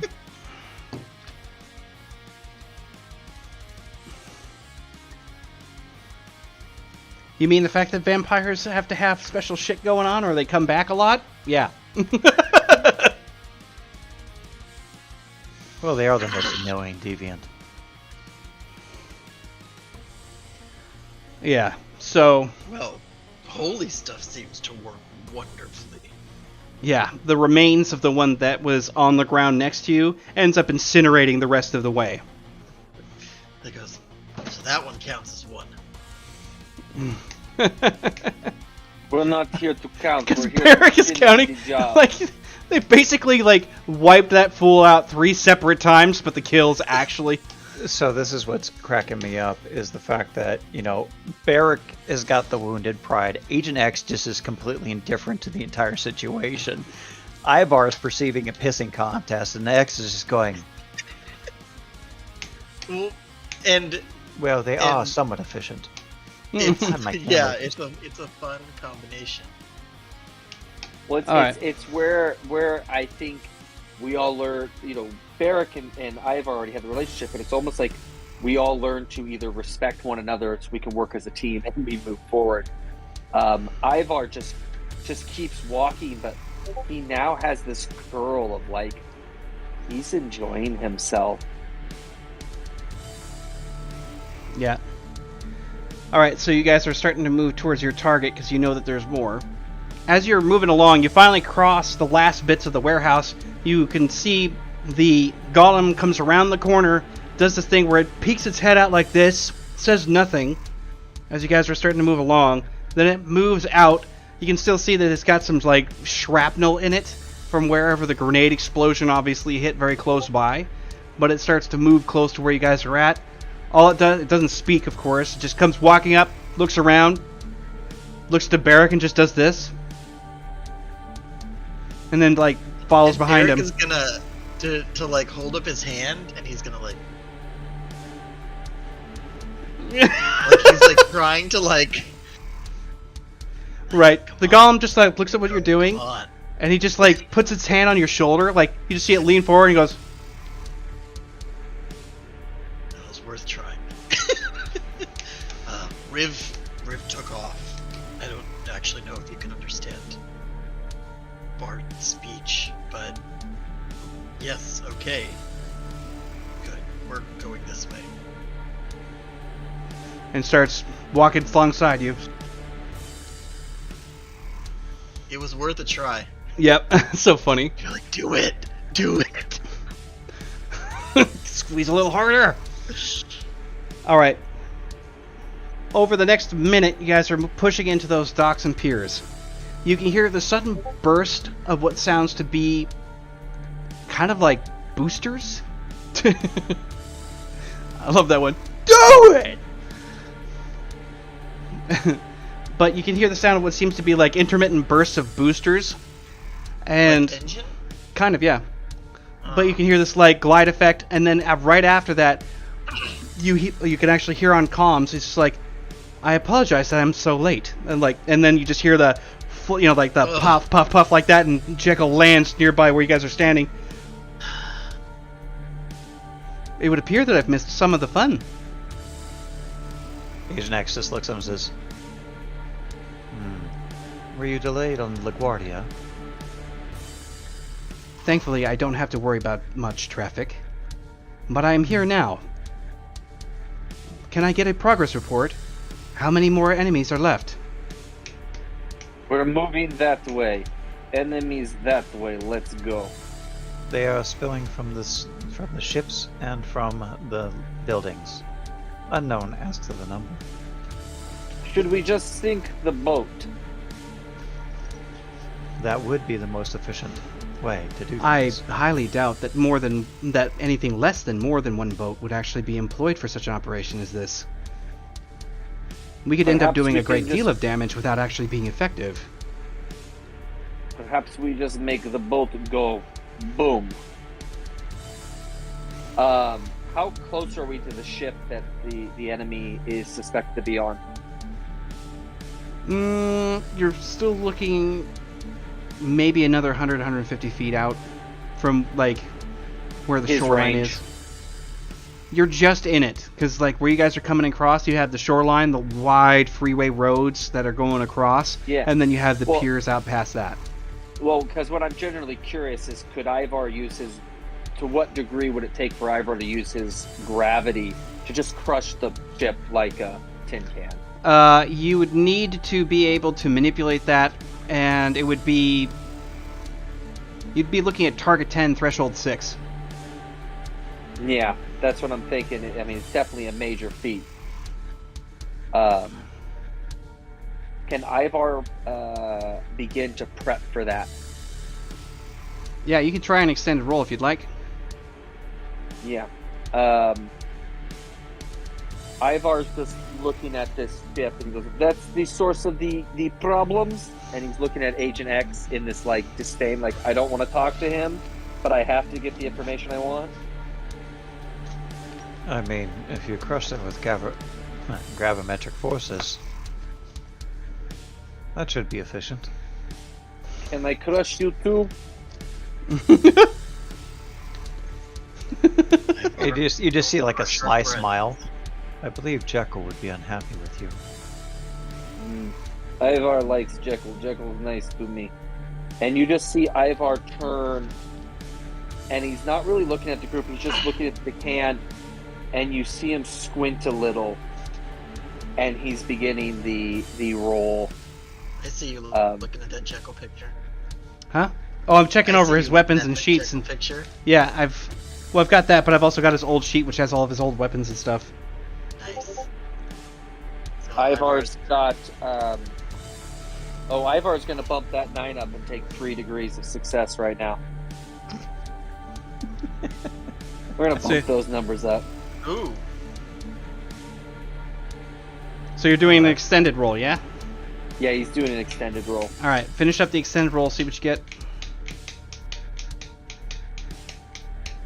Yeah, you need 6 successes minimum. Target 10? Target 10, yeah. Dude, how come I, did not pay attention to that part? My wife was, IMing me, and I looked up at that, and I looked down, and I'm like, target 10?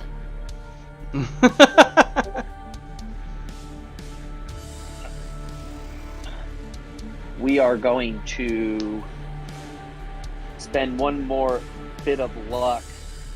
I am now completely out of luck, and so I'm at a -1, so I'm still at 2 degrees success right now.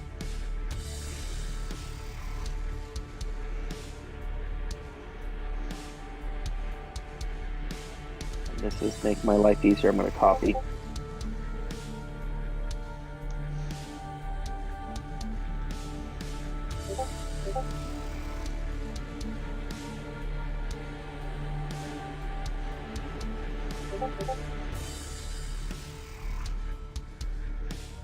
Well, you're not getting lower, at least.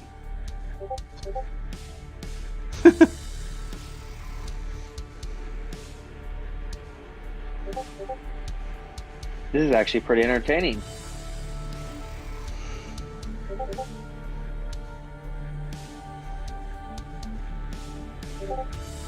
Ooh. Well, unless you get one crazy ass crit. You got a crit at the last. Yeah, Ivar ended up with 2 degrees of success with just an eyebrow just staring at this thing. Well, you can hear that something starts to kind of happen. There is something of a movement up there, but you can't really see what. So, mind you, you're approaching the ship at this point, the one that is nearest the shoreline on the pier. And you're kind of pushing that over. There is kind of this, you can hear other people, on that boat. And when you're kind of moving forward, there's a certain sudden pressure on that vessel.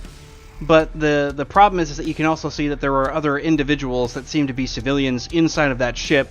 Not to mention the fact you're not as strong yet to be able to kind of crush it. But it's not working like you'd expect. Plus, there seems to be other lives involved. Depending on how sadistic Ivar has gotten, he may or may not care. Oh, Ivar, just out of curiosity, does it seem like anybody has gone into any form of pain from this? Well, you're hearing all kinds of stuff happening up there. It doesn't sound pleasant. So it's doing stuff like that, yes. Ivar's just nodding his head. This is what Ivar likes. And he keeps walking. And you have Jekyll in the background going we have civilians out there on that boat. Not to mention, X, are you getting a strange gravimetric distortion? Yes. It seems to be originating from the deviant. I'm sorry, Ivar. Of course, that you call us deviants. Jekyll approaches you, Ivar. He's like, it's completely impersonal. Yeah. He's just, there's no emotion in it. It's just, Yeah. it has no, it's just what you are. Yeah, Jekyll approaches Ivar. Is like, Ivar, I need to ask you to stop. There are civilians aboard. We can't afford to have loss of life that's unnecessary. And Ivar, as he says this, has this like look of like he is into this, but as soon as Jekyll approaches him, like he like it's almost like he's snapped out of a hallucination. He looks up and goes, "What? Stop what you're doing, please. It's affecting other people that aren't part of this conflict." You're right. That is not right. This is not what Ivar does." And then he just keeps walking. And Ivar pieces his reality shift All right. like that. Okay. Let's make one more combat sense awareness, people.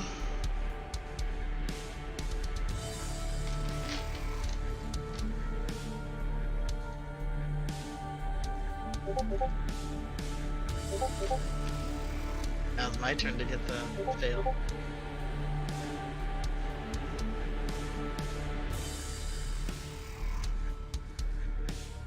Alright, Agent X takes point. Yep.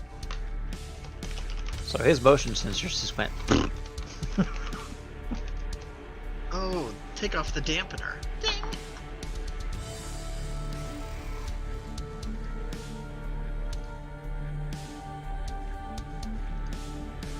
I don't. Woo. The answer is no on that, sir. Oh my. Here we go.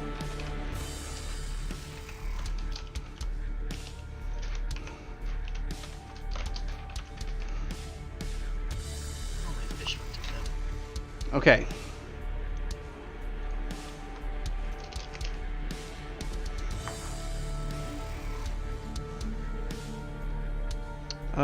Let's see. Harry X-Men the arcade game. Kinda loving it. Like I feel like I paused the screen. Yeah. Okay. So Strat. there we go. All right. This is when things kind of kick off again, and they go hot. Now, everybody is going to have taken notice of the fact that. I haven't had a chance to mention it yet since you guys were doing the role-playing, but there is an enormous rifle in Jekyll's hand. Oh! Yeah. So he ends up hoisting it up because, like, it's How enormous. Oh. Okay. enormous. Yeah. Is it like a wall gun? Well, it's got a particle beam weapon in it. It's also got a micro missile launcher in there too. So it's kind of an. Oh, that's pretty. Yeah.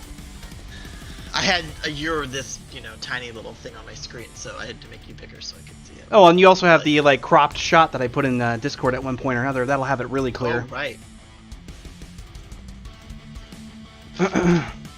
So yeah, he ends up hefting this up, and he's just sort of like, now we can take care of these targets appropriately. Thank you, Ivar. He ends up just taking it down a lean at this point, takes aim. We can see several holographic displays kind of come up. There is one or two figures that look like they're taking offensive postures the moment that he actually goes to do this. Yeah, and the survey says he ends up taking 2 shots here.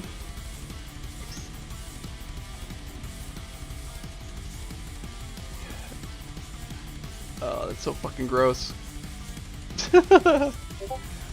Yeah, so 31, 33. Oh, guys, come on. All right, so in this case, he ends up taking that shot. You can see a little holographic appear. Of course, it's just kind of seeming to do some registration, some calculation. He lets loose, and there's this bright blue, non-stop beam that just goes like that, starts cutting up, severs several parts of the hull, going across. One of them had stood up, ends up taking the beam directly at the rib cage, going up and out the left shoulder, causing this nasty carve. He ends up dropping out of sight. The other one tries to get out of the way. And as he's like trying to move, you can see these two little like boom boom like that go off the top, and you see the soft launch rockets just going like that, gliding in. There's a huge, well not huge. There's an explosion that basically looks similar to the explosions you'd get from out of your blunderbuster. But, you know, because it looks like he's using some kind of rockets very similar to that. Yeah. But, and so you see an arm come flittering down that goes down at that point. You don't really see where the targets are. Jack was like, I should be able to hold them from here in case any of them try to escape the ship, or even come down the pier. I doubt that they're going to try and use the waterways to escape. I'll maintain this position. The rest of you can move inside. And of course, that would be you, Scott, as you start to see that there is other movement from further down the pier. It looks like they're going to start bringing their own forces. More of them than just 2 or 3 at this time.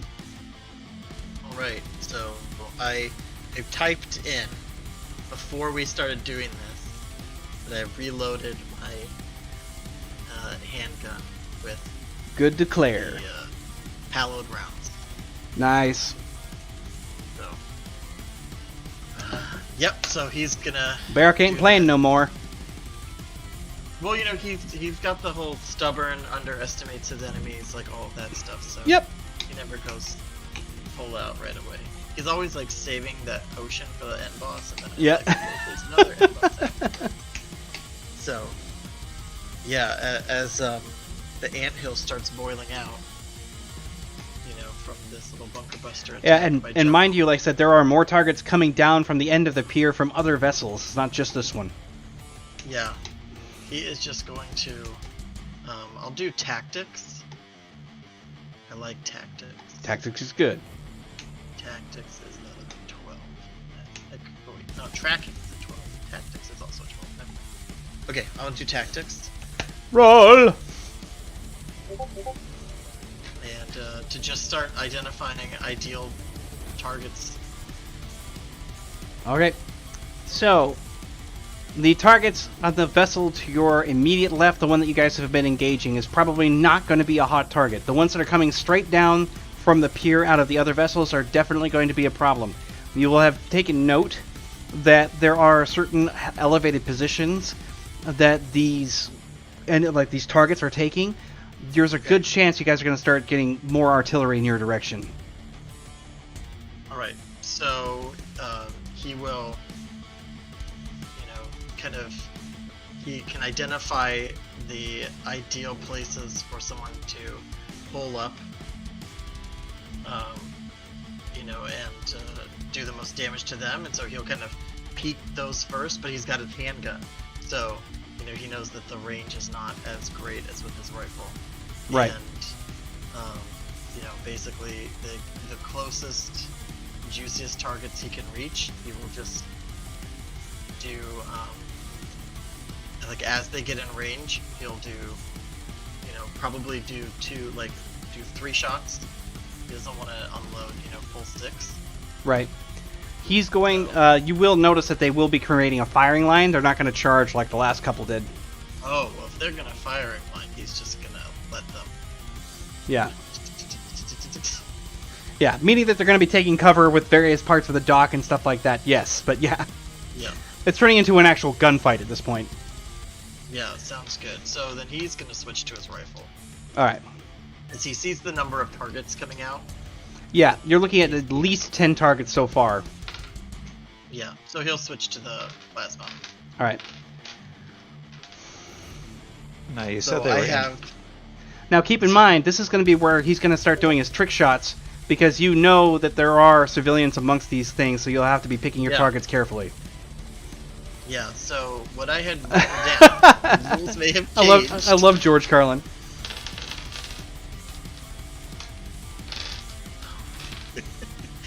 What I had written down, you said, so you can do 3 aimed shots, Yes. 1 round each, aimed burst of 3 rounds each, or a full burst of 30 rounds. That's Yeah. what you had told me. So he's going to do the aimed burst. So doing 3, 3, 3 like that. Yeah, to minimize. Good the man. chance. Yep. He doesn't. He absolutely, paladin levels, does not want to hit. Yeah.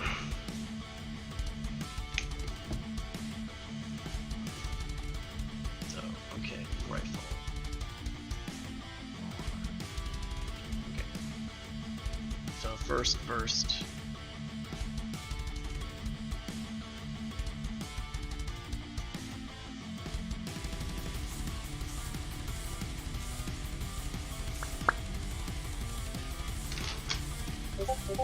There we go. 34. So that's like 1, 2, 3. 31. There you go. 45. Woo! Woohoo! God damn! Alright, so... Yeah. And if I'm not mistaken, what was it? 36 a bolt?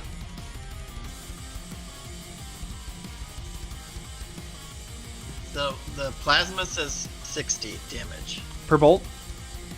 Yeah, it's a AP5 range 600. Gross. 60. Jesus Christ. So, yeah, adjust as need be for right. Well, in this case, I whatever mean, version of the game we're playing. so they start to basically take up that route. After that, defensive position is Jekyll covering the rear and monitoring all elevated positions as you guys move through, making sure that you guys don't get hit from over top. And then, of course, you take out the plasma rifle, you sling it up forward like this and just take aim. You're like that, and you can see 3 of them drop. They just... And the rampant heat, it blasts through part of their actual cover. 3 of these targets are definitely down. So, highly effective on that front, at least as far as the fire is concerned. Or the plasma in this case. And do you have another volley that you can throw off, or is that the only one? I don't remember. So... Because you got ranged master, right? 3 times? Yeah, I've got 2 ranks of range master. Right, so... which is why you can drop 3 sets of bursts. Yeah, so that's what I did. Okay. Yeah, I mean, you drop 3 targets like it's nothing. First attack was a 3-round burst, second attack 3-round burst, third attack 3-round burst. Yep. Just making sure you didn't have something else sitting there. Not unless we put a cap on range master. Or if I ever get last stand, it's just gonna be... That really sold y'all, didn't it? That last stand advantage is something else. Well, I have a body of 13. Yeah. So, You're just like, I want to kill people a lot when I die. yeah. I'm gonna run out of ammo before I run out of attack. Alright. So yeah, that's it for... The way I see it is... I see Barrack's been dead for 5 minutes, but he was still firing for the full 5 minutes. The wording for last stand and the advantage is like, what the F? Is he still standing? And the Borg shouts, you've got to kill me harder. So yeah, okay. His electronics will keep him up longer than he should be. X, you are now up, sir. Okay, so you said they were entering a firing line. They were taking taking covered positions at your forefront. So they're basically trying to create a line of fire that you guys can't penetrate. Okay. But do they have, are they just basically vamping out, or are they employing weapons? Oh, they're using gunfire. They're using weapons. Okay. At this, and so if we're going to advance... Actually, no. He just kind of looks at the situation. Sees Barrack being perfectly content, just firing away, and then he just raises his hand like this, and it becomes the injector again, and says, "Maintain this position. All weapons enhanced." And then you just see this light kind of blossom out, and a blue bubble appears around everybody. So it's basically a 15-foot bubble. And it'll absorb 400 damage. He cannot use his plasma injector during this time period, but every person within the bubble gets +5 to all their damage. Oh, like as it's coming out? Yeah, every single round bolt, whatever you send out is added damage to it, yeah. Even Ivar. So whatever you do, you now have... And I really wish Ken was here. I know, right? He'd be geeking the fuck out. You have weapons of light. More or less. I created a guardian. I outright created a bubble paladin guardian. I played Ken's 38 missing minutes this. of Destiny 2, and I understand what that means. Good. So he basically he just creates a bubble, and he goes, and he just looks at Barrick and Nybar and Jekyll and goes, "Fire at will." So he's maintaining a defensive position, and if anything gets in the bubble, of course, he just has his orbital talons out. Okay. In his turn, his turn is done. So, Ivar, you'll have to send projectiles through for that bonus account. If they manifest outside of it, no Dewey. But Ivar's the bubble one, so... Ivar just looks over at Agent X like, you just gave Ivar a gift, and like, now he has this like moment of like the cold melts, and Ivar sees Agent X for what Agent X is worth. And you just see Ivar start spinning his hands, and out of his hands he starts to form pure UV light, and he starts to spin it, and he's trying to launch as many UV light grenades. God damn it, Bill. Exactly. Ivar is launching, he's going back to that AoE UV, except this time he's launching them almost like grenades up, balling them into that line of attack, with the idea that when they hit, they blow. All right. What's Ivar's target to send UV grenades firing, and at what rate? It's gonna be a target. It's gonna be a target 7. Let her rip. The hamster wipe face. Like.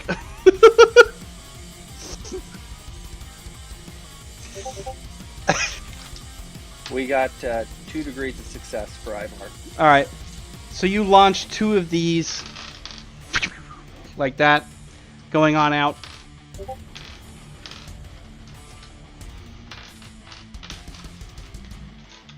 Wow. All right. Let's see here.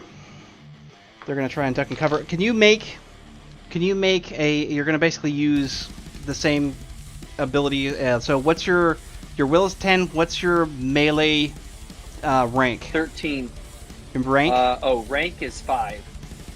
Okay, so you're gonna do a 15 plus a D10 then, and that'll just be where you land the little suckers.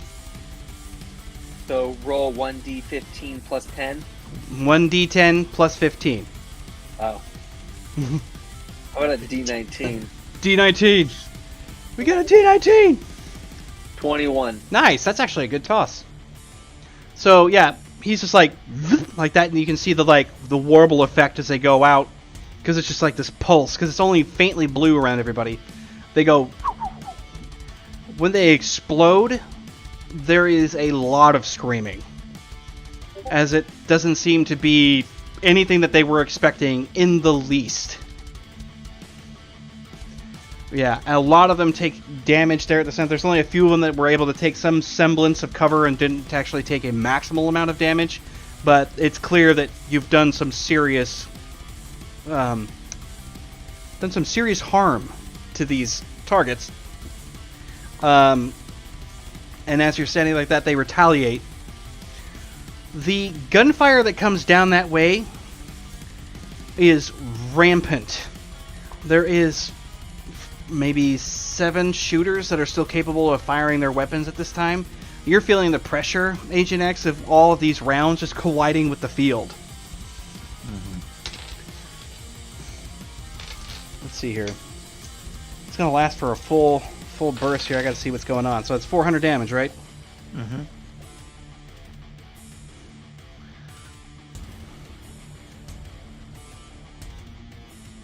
Hold on a second here. We're going to be looking at... And this is how they die.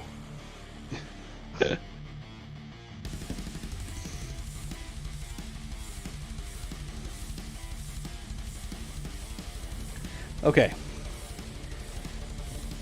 The shots that are fired as they're going completely full auto you start to feel the point where you can feel the shield like pressure, and you're starting to get the idea that you're gonna have to move because that bubble's gonna pop.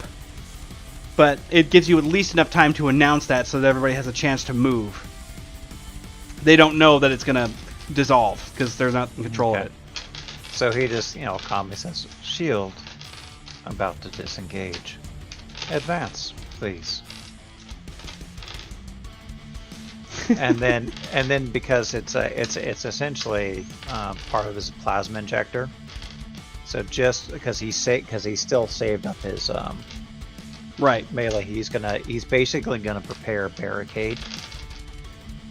And no then problem. As soon as that bubble pops, he's gonna establish barricade, and then he's gonna charge. So while you're getting that prepped, everybody hears the shrunk like that as he's just kind of looking around, and then the golem goes vroom, like that, goes running straight through the field into the gunfire. Well, he gets +5 because he's a weapon. Yeah. Yep. So he goes like that, and then the fire just cones going into a focused firing rate. You're seeing sparks, red heat, all kinds of stuff happening as there's like bullet fragmentation, sparks, all kinds of crap happening. The pressure on the bubble hits down to about almost 5% capacity. And you're like, well, that was close. As they take fire on this lead target. You're still going to need the barricade. But it does this running jump, smashing through some of their cover. It kind of helps the fact that mundane weaponry, it doesn't really do much against it, so it just kind of soaks that shit like a sponge. Woo! Alright, so...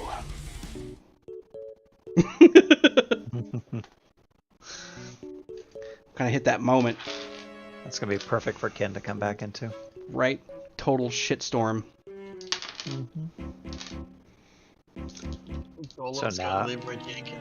So now you know what Agent X can do.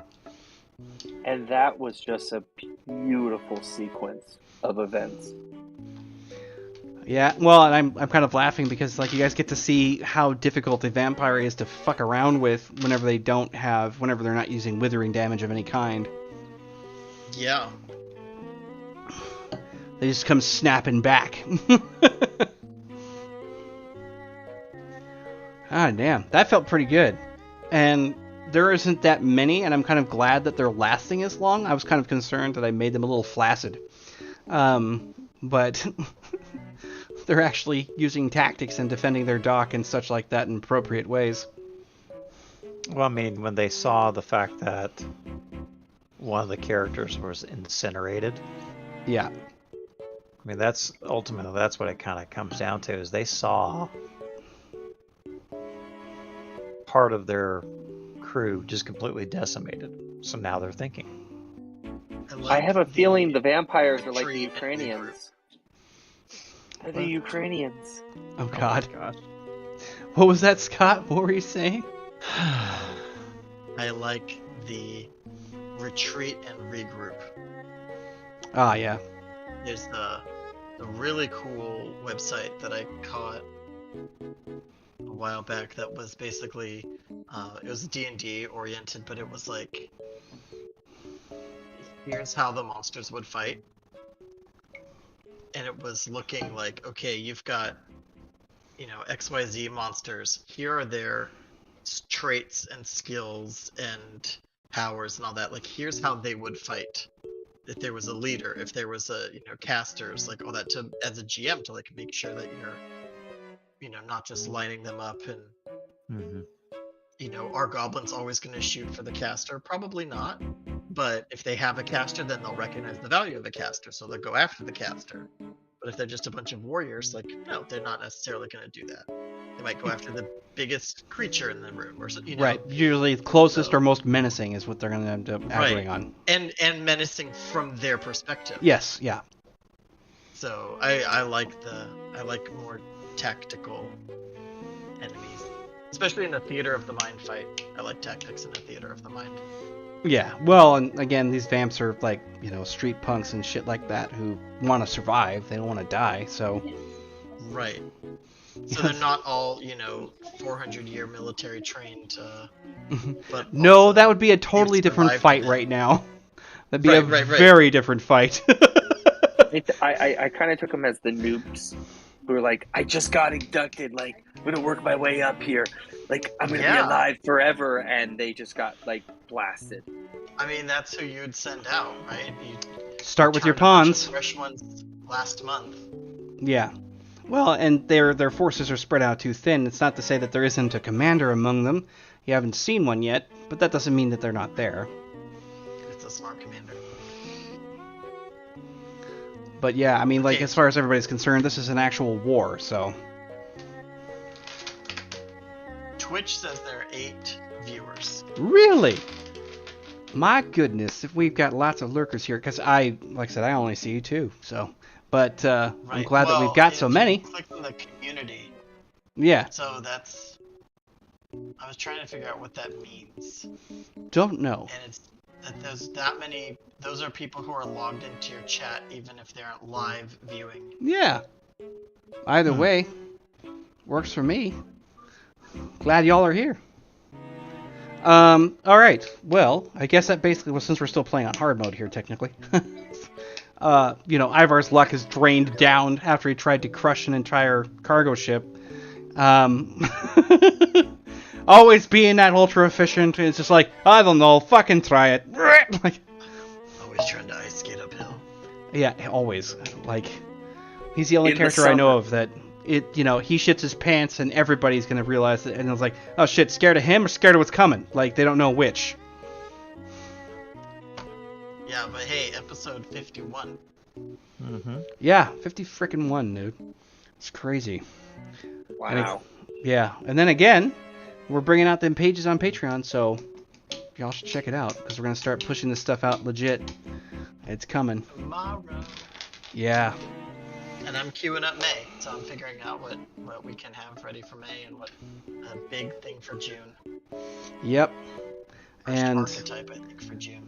I also am looking forward to when we can flip everybody over to the newest sheets for the newest system. I really can't wait to flip them over.